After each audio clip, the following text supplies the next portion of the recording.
Hello जी, नमस्कार। मेरा नाम है मयंक और स्वागत है आप सबका आपके अपने चैनल फाइनेंशियल फ्रंटलाइन में। सबसे पहले स्टैंडर्ड डिस्क्लेमर। मैं कोई सेबी रजिस्टर्ड मेंबर नहीं। जो भी इंफॉर्मेशन शेयर कर रहा हूँ पर्पस इसका सिर्फ एजुकेशनल है, इससे ज़्यादा कुछ भी नहीं। मैं और मेरा चैनल आपको कभी भी कोई रिकमेंडेशन टिप्स ट्रिक्स देना नहीं चाहते। मेरे चैनल से आपको कभी भी किसी भी तरह के कोई कोर्सेज, वेबिनार, सेमिनार्स, कोई प्रोडक्ट प्रमोशनल लिंक्स कुछ नहीं मिलेगा। हम आपको कुछ भी बेचना नहीं चाहते और किसी भी तरीके से इन्फ्लुएंस नहीं करना चाहते। हो गया ब्रीफ इंट्रोडक्शन, स्टैंडर्ड डिस्क्लेमर। शुरू करते हैं बिना किसी देरी के आज के वीडियो के साथ।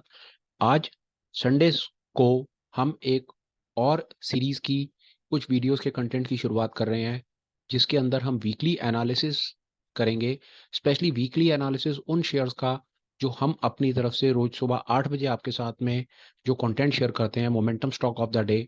हम संडे को या सैटरडे को एक बार वापस आकर के ये देखना चाहेंगे कि जो स्क्रिप्ट्स हमने आपको पिछले हफ्ते भर में अपनी तरफ से रोज सुबह 8 बजे शेयर की हैं इन momentum stock of the day, उनका क्या हाल है, वो कैसे परफॉर्म कर रही हैं, उनमें हमारे स्टॉप लॉसेस हिट हुए हैं, नहीं हुए हैं, क्या वो रेंज बाउंड हो गई हैं, क्या वो चल गई हैं, क्या हुआ है, क्या नहीं हुआ, और उनका फिलहाल स्टेटस क्या है। ये कंटेंट बनाने का सबसे बड़ा रीजन ये कि हम ऐसा ही नहीं आपको सिर्फ रोज सुबह उठा करके अपनी तरफ से कोई वीडियो देना चाहते हैं। हम साइमल्टेनियसली अपनी एनालिसिस को चेक भी करना चाहते हैं, देखना चाहते हैं कि कहाँ पर हम गलती कर रहे हैं, कहाँ हम सुधार कर रहे हैं, कहाँ हम ठीक हैं, गलत हैं। तो ये एक वो कोशिश है। दूसरा, इसके साथ-साथ हम देखेंगे कि अगर हमने पिछले हफ्ते भर में कोई चीज़ आइडेंटिफ़ाई की है, किसी पर्टिकुलर स्टॉक में, किसी स्क्रिप्ट में, हमारे पास आपको बताने के लिए कुछ ख़ास चीज़ है, तो वो डेटा भी हम आपको अपनी तरफ से शेयर करना चाहेंगे। ये हो गया इंट्रोडक्शन की ये वीकली एनालिसिस में कि आप एक्सपेक्ट कर सकते हैं।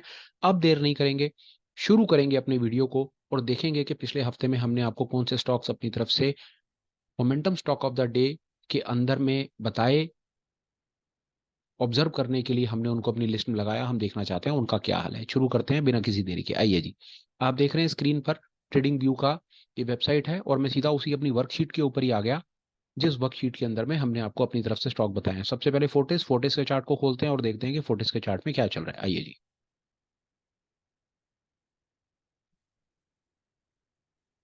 एनालिसिस। यहाँ पर मैं आपको आपके सवालों का कुछ जवाब भी अपनी तरफ से देना चाहूँगा, जो मुझको पिछले दिनों में मेरे से पूछे गए कि जी आप अपनी एनालिसिस जो एनालिसिस है वो एनालिसिस आपकी डेली बेसिस के ऊपर है या वीकली बेसिस के ऊपर है, क्या नहीं, इंट्राडे है या पोजिशनल है, क्या है। देखिए, हमने अपनी एनालिसिस को लास्ट में सिर्फ एक डेली टाइम फ्रेम से नीचे हम नहीं गए हैं। हमने मंथली से शुरू करके डेली टाइम फ्रेम छोड़ा है। तो इससे ये समझ आता है कि ये जो एनालिसिस जो momentum stock of the day है, ये momentum stock of the day कम से कम जो है वो इंट्राडे इंट्राडे के लिए नहीं है। इसको आप, मेरी अपनी समझ से हम इसको डे टाइम फ्रेम पर ऑब्जर्व कर रहे हैं। तो ये छोटा स्विंग, शॉर्ट टर्म अपॉर्चुनिटी, या आप इसको पोजिशनल अपॉर्चुनिटी के तौर पर देख सकते हैं। पहली बात तो सबसे पहला सवाल का जवाब ये है कि जी ये इंट्राडे नहीं है। दूसरा, एक सामने से सवाल आया कि जो मोमेंटम स्टॉक हम सुबह एनालाइज या अपनी तरफ से बताते हैं या जो हम आइडेंटिफाई करते हैं, वो हम शाम को क्यों नहीं एक बार चेक कर लेते। मेरी समझ कहती है कि सुबह 5 मिनट का 7 मिनट का वीडियो होता है, शाम को एक स्टॉक को एनालाइज करके भी हम क्या आपका टाइम उसमें लगाएं। तो ये मैंने सोचा कि हम उसको 5 दिन अपनी तरफ से स्टॉक्स को आइडेंटिफाई करके हफ्ते में एक बार उसको एनालाइज करना चाहते हैं और देख रहे हैं कि उसमें क्या हो रहा है या नहीं हो रहा है। अभी तक इससे रिलेटेड आप लोगों के ये दो कंसर्न्स आए, तो ये दोनों का जवाब मैंने आपको अपनी तरफ से देना ठीक समझा। अभी तक देख लेते हैं जी, ये चार्ट फोर्टिस का लगा हुआ है और फोर्टिस के चार्ट के ऊपर देखते हैं कि फोर्टिस के चार्ट पर क्या हुआ है। बुलिंजर बैंड्स और फ्रैक्टल पर 1 मिनट के मैं लगाने की कोशिश करूंगा। ये देखिए, हमने इसको इस लेवल के आसपास, मेरी समझ कहती है, आइडेंटिफाई किया था और भगवान की दया से उसके बाद से इसमें अपिश मोमेंटम तो नहीं, इसमें डाउनफॉल हमको सामने से देखने को मिला है। इसमें पहला जो स्टॉप लॉस का लेवल हमने इसमें अपनी तरफ से, इसमें 3 स्टॉप लॉस के लेवल हमने इचीमोकू से, बुलिंजर बैंड से और फ्रैक्टल एलिगेटर से 3 लेवल्स लगाए थे। पहली चीज है, अगर मैं इसके अंदर में कहूँ बुलिंजर बैंड के हिसाब से, एक एक करके चल रहे हैं। बुलिंजर बैंड के हिसाब से कहूँ तो बुलिंजर बैंड वाला स्टॉप लॉस अभी हिट नहीं हुआ है। दोबारा फ्रेश हम इसको मार्क कर लेंगे। ये वाला स्टॉप लॉस मेरी समझ कहती है अभी हिट नहीं है। दूसरा, फ्रैक्टल वाला स्टॉप लॉस हिट नहीं है। तीसरा, इचीमोकू वाला स्टॉप लॉस जो था कन्वर्जन लाइन वाला, वो हिट हो गया। यहां पर मैं आपको अपनी तरफ से खुद एक और इनसाइट आज अपनी तरफ से देना चाहता हूं, शेयर करना चाहता हूं। एज इन, अगर आप मेरे से पूछें, आप अपने एंड के ऊपर दुनिया का जो आप स्टॉप लॉस का लेवल लगाना चाहें वो लगाएं। पर अगर आप मेरे पुराने वीडियोस को देखेंगे, जिस पर्टिकुलर सेटअप स्ट्रेटेजी के बेसिस के ऊपर मैं बात करता हूं, मेरी समझ कहती है कि मैं फ्रैक्टल और कि फ्रैक्टल्स के स्टॉप लॉसेस को खुद फॉलो करता हूं और खुद ट्रेल करता हूं। मेरे लिए बुलिंजर बैंड्स का स्टॉप लॉस मैंने लगाने के लिए लगा दिया है। अगर मैं फोर्टिस में अपनी पोजीशन बनाता या बनाऊंगा तो उस सिचुएशन में मेरा जो स्टॉप लॉस होगा, मेरा सीधा सीधा जो स्टॉप लॉस होगा वो नीचे वाले फ्रैक्टल के थोड़ा सा नीचे होगा। एक बात तो फोर्टिस में अभी तक हमारी पोजीशन प्रॉफिटेबल नहीं है और भगवान की दया से इसके अंदर भी 5-7 रुपए का लॉस ही सामने से, हमको इसमें 10 रुपए का लॉस ही सामने से दिख रहा होगा एक चीज।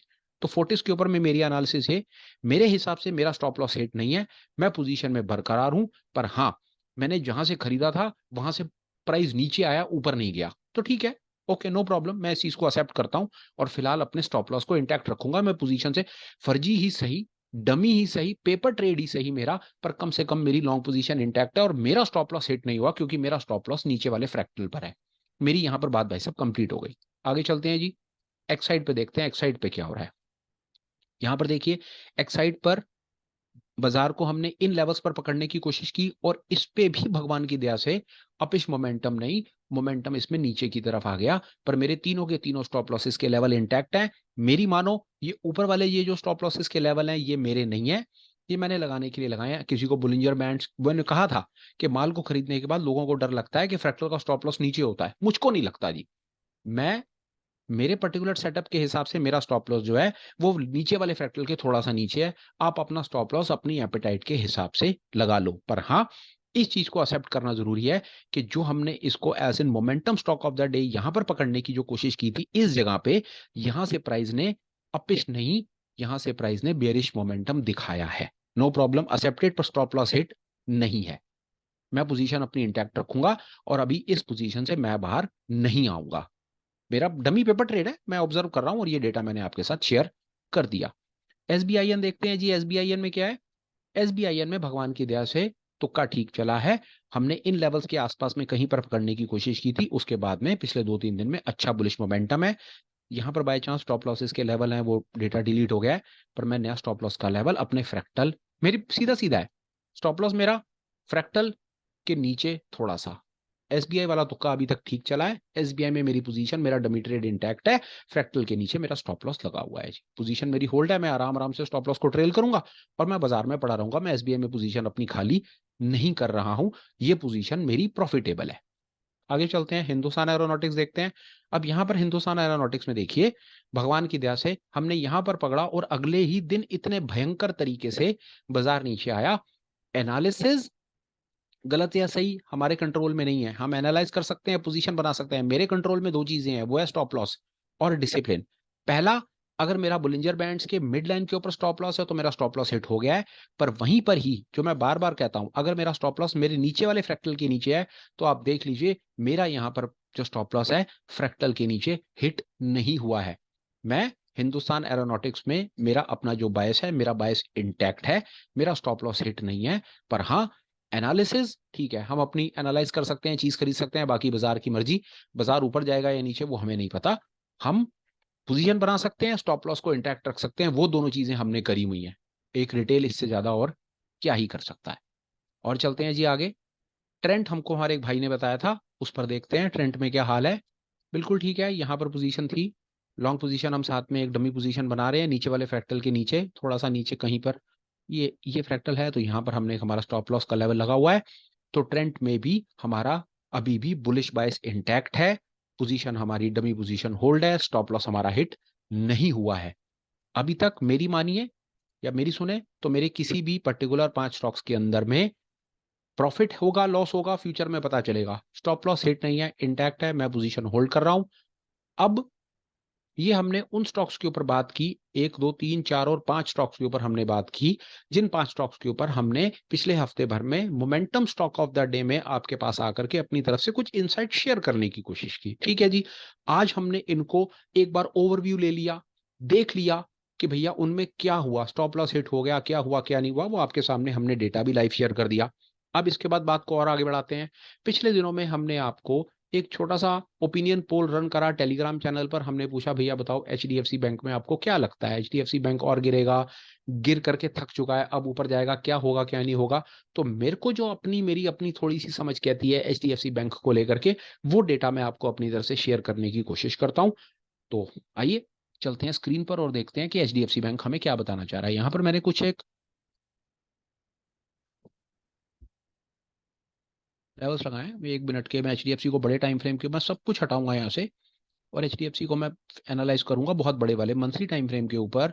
और मंथली टाइम फ्रेम के ऊपर जाकर के हम कुछ ऐसा प्राइस पॉइंट फाइंड करने की कोशिश करेंगे जहां से हमें लगता है कि वहां पर ये रुक सकता है। एक बार तो मेरी समझ कहती है ये अपने रुकने वाले लेवल्स के आसपास में है, पहली बात। दूसरी बात, हम अब यहां से चीज को पकड़ने की कोशिश करेंगे और देखेंगे कि कहां पर हमको इसके अंदर में कुछ चीज नजर आती है। आइए देखते हैं जी क्या हो रहा है। ये देखिए, एक तो मुझको लगता है ये ऐसा जोन है, ये जोन ऐसा जोन है, यहां पर हम इसको मार्क कर लेते हैं आपके सामने। ये ग्रीन मार्क कर लेते हैं क्योंकि यहां से हमें लगता है कि यहां पर एक बायर है, और यहां पर अगर उसके बाइंग ऑर्डर पेंडिंग है। अब हम इंडिकेटर को हटा देंगे इसको। ये एक ऐसा जोन है, ये देखिए यहाँ पर क्या, इस जोन में क्या हुआ है, इस बैंड में, कि जितनी बार भी प्राइस इस बैंड में घूम करके आया ना, मंथली टाइम फ्रेम के ऊपर, मैं इतने बड़े टाइम फ्रेम पर बात कर रहा हूँ, ये वाला ऐसा इस प्राइस जोन है। ये जो बनाया मैंने हरा हरा जोन जो बनाया, यहाँ देखिए 2022 की बात हो रही, मार्च की, ये 4 महीने जितनी बार भी प्राइस को गिराया गया और गिरा करके इस जोन में ला करके रखा गया ना, ये जोन, तो यहाँ पर कभी भी जो बायर था ना वो थका नहीं। मतलब जितनी बार गिराते हैं बायर यहीं से माल खरीदना शुरू करता है। तो इतना तो मुझे समझ आता है कि एक लॉन्ग टर्म इन्वेस्टर के लिए या एक एफआईडीआई के लिए ये पर्टिकुलर जोन एक ऐसा जोन है जो उसको वैल्यू बाय नजर आती है। मतलब इस जगह पर आकर के उसको वैल्यू मिलती है इस जोन में। तो ये तो मेरे लिए डेफिनेटली एक बाइंग जोन है, पहली चीज। दूसरा, मैं और भी आगे जाऊंगा और भी कुछ आइडेंटिफाई करने की कोशिश करूंगा किसी तरीके से, कि क्या मेरे को कहीं कुछ और दिखता है। दिखता है मुझको, ये एक ऐसा प्राइस पॉइंट दिखता है, ये प्राइस पॉइंट एंकर्ड एवरेज का प्राइस पॉइंट, जहां पर मुझको लगता है कि गिरता हुआ बाजार रुक सकता है इस प्राइस पॉइंट के ऊपर। इसको मैं और मोटे से मैं मार्क कर देता हूं, ये लीजिए। तो ऑल इन ऑल तो मुझको ये समझ आ रहा है कि जो मेरा एंकर्ड एवरेज का मतलब है कि ऐसी एवरेज जिस पर्टिकुलर प्राइस पॉइंट के आकर के गिरता हुआ बाजार है वो रुकने के बारे में विचार करता है। वो एक ऐसा एरिया होता है, वो एक ऐसा वैल्यू एरिया होता है जहां पर लॉन्ग टर्म इन्वेस्टर जो होता है, लॉन्ग टर्म इन्वेस्टर वेट कर रहा है। यहां देखिए, ये ऊपर से गिरा करके लाए और यहीं को प्राइस को रोका गया, तो इसका मतलब है यहाँ पर एक long term buyer, long term investor, FIDI, Warren Buffett type कोई आदमी है जिसको ये वैल्यू एरिया दिखता है, जहां पर उसे लगता है कि एचडीएफसी बैंक अगर इन रेटों पर आएगा तो मैं खरीदूंगा। तो मेरी समझ कहती है वह, और आप खुद देखिए, गिरता हुआ बाजार पिछले महीने में जनवरी में इसको इतना भयंकर गिराया गया और गिरा करके इसको उसी जगह पर ही क्यों रोका गया, और फरवरी में भी जितनी बार गिरा रहे हैं तो गिरा करके उसी जगह पर क्यों रुक रहा है, उससे नीचे क्यों नहीं जा रहा। मैं ये नहीं कहता कि आज बाय कर लो कल बाय कर लो, मैं आपको कभी कुछ नहीं कहता। मैं आपको सिर्फ इस पर्टिकुलर वीडियो से अपनी थोड़ी सी एनालिसिस शेयर कर रहा हूं और ये बताने की कोशिश कर रहा हूं कि ये जो मैंने जोन मार्क करा है, ये मेरी समझ कहती है कि एक वैल्यू एरिया जोन है। प्राइस अगर इस जोन में आए तो वहां पर मेरी समझ कहती है कि जो स्मार्ट इन्वेस्टर, ट्रेडर है, बायर है, वो अपनी शायद छोटी मोटी कोई बाय पोजीशन बनाएगा या अपनी और क्वांटिटी को ऐड करेगा। रिकमेंडेशन नहीं है, टिप नहीं है, ट्रिक नहीं है, मेरी पर्सनली, मेरा पर्सनल ओपिनियन, मेरा पर्सनल बायस है। और मैंने हमेशा कहा है, जितने भी वीडियोस आप देख रहे हो, जितना भी कंटेंट मैं आपके साथ शेयर कर रहा हूं, वो सिर्फ आपकी हेल्प कर सकता है चार्ट को रीड करने में, टेक्निकल एनालिसिस को एनहांस करने में, इससे ज्यादा कुछ नहीं। और एक चीज और आपको बता दूं, मैं 100% कन्विक्शन के साथ आपको मैं बता रहा हूं, लिखने को तो लिख करके दे देता हूं कि मेरी बताई हुई हर रिकमेंडेशन, हर ट्रिप 100% गलत साबित होने के 100% चांसेस हैं। तुक्का है ये, सिर्फ तुक्का, इससे ज्यादा कुछ नहीं, क्योंकि मैं रजिस्टर्ड मेंबर नहीं हूं, फॉर्मल एजुकेशन नहीं है मेरे पास, कोई फॉर्मल सर्टिफिकेट्स नहीं है। ये मेरा सिर्फ पर्सनल ओपिनियन, मेरा पर्सनल बायस है। जिम्मेदारी आपकी है, चाहे आप किसी की बात सुनो या ना सुनो, पर अगर आप कहीं पर भी अपना पैसा इन्वेस्ट करते हो तो उसकी 100% जिम्मेदारी आपके ऊपर जाएगी। तो इससे बेहतर है कि जब मामला अपने पैसे का हो तो सिर्फ अपने सेबी रजिस्टर्ड मेंबर की ही बात सुननी है। नॉलेज इनहेंस करते रहो, वीडियोस देखते रहो, सब्सक्राइब सब कुछ करते रहो, दुनिया की सारी चीजें। पर जैसे ही मेरे जैसा कोई आदमी आपको किसी पर्टिकुलर स्क्रिप्ट के ऊपर कुछ बताने की कोशिश करे, उसको इमीडिएटली अपने सेबी रजिस्टर्ड मेंबर से वेरीफाई, क्रॉस चेक, सब कुछ करो, ड्यू डिलिजेंस करो। किसी की कई सुनी बात के ऊपर में कभी भी अपने पैसे को इन्वेस्ट मत करना। एक चीज, फिलहाल अभी तक हम इस पर्टिकुलर वीडियो में बात आपके साथ में कुछ ऐसी कर पाए, ये ठीक है जी, हो गया, ये हमने आपको बता दिया। 4 पर्टिकुलर स्टॉक्स के ऊपर हमने बात कर ली। एचडीएफसी बैंक के ऊपर मैंने अपने आपको अपने अपने बायस को आपसे शेयर कर दिया। एक बार डेली चार्ट के ऊपर देख लेते हैं, डेली चार्ट पर क्या चल रहा है। बात वही है, ये देखिए वहीं से घुमा करके ला रहे हैं और इसी जोन में ही बाय आता है। ये देखिए 2022 में इस जोन में बाय आया था और पहले भी 2021 में भी इस जोन में बाय आया था, गिराया, वहीं आया, फिर उठा, उसके बाद यहां पर गिराया गया और फिर इसको भगा के ऊपर ले गए और फिर ये उसी जोन में आया खड़ा है। तो ठीक है, मुझे ऐसा लगता है कि ये अपने एक अच्छे वाले बाइंग जोन की तरफ बढ़ रहा है। फिलहाल में वीकली एनालिसिस में मैं कुछ और आपको अननेसेसरी कोई फालतू कॉम्प्लेक्स चीजों में बोर नहीं करना चाहता। वीकली एनालिसिस का एक ही मकसद था, जो स्टॉक्स हम आपको momentum stock of the day में अपनी तरफ से बताने की कोशिश कर रहे हैं उनको एनालाइज करना, उनमें क्या हो रहा है, उसमें स्टॉप लॉसेस कट रहे हैं, इंटैक्ट है, क्या हो रहा है क्या नहीं हो रहा वो देखना, और साथ में कुछ इंफॉर्मेशन अगर हमको लगे, जैसे मुझे आज एचडीएफसी बैंक के अंदर में कुछ इंफॉर्मेशन आपको देनी थी तो मैंने आपको वो देना ठीक समझा। वीकली एनालिसिस का सिर्फ इतना ही पर्पस है, वीडियो को इलेबोरेट नहीं करेंगे, बात को खत्म करता हूँ, इजाजत देता हूँ। सब ठीक ठाक रहा तो फिर मिलूंगा। इन द मीन वाइल अगर आप ठीक समझें तो चैनल को सब्सक्राइब करने के बारे में विचार कीजिएगा, और आपको लगे कि ये इंफॉर्मेशन किसी और के काम आ सकती है तो प्लीज आप उसे शेयर कर दीजिएगा। In the meanwhile please take care, bye bye, and have a absolutely perfect and great day ahead.